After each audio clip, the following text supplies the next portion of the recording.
கடவுளுடன் காலை வணக்கம்.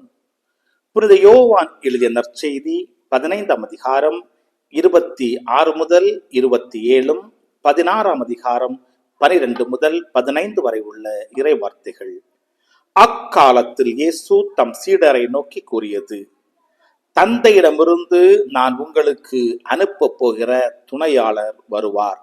அவரே தந்தையிடமிருந்து வந்து உண்மையை வெளிப்படுத்தும் தூய ஆவியார். அவர் வரும்போது என்னை பற்றி சான்று பகர்வார். நீங்களும் சான்று பகர்வீர்கள்.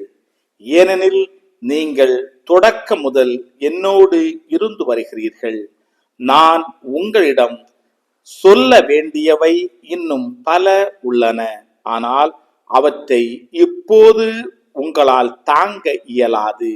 உண்மையை வெளிப்படுத்தும் தூய ஆவியார் வரும்போது அவர் முழு உண்மையை நோக்கி உங்களை வழிநடத்துவார்.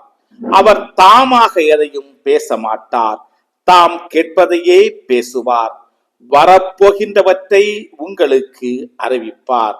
அவர் என்னிடமிருந்து கேட்டு உங்களுக்கு அறிவிப்பார். இவ்வாறு அவர் என்னை மாட்சிமைப்படுத்துவார். தந்தையுடையவை யாவும் என்னுடையவையே.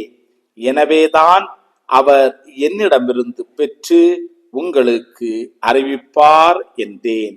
கிறிஸ்துவின் நற்செய்தி.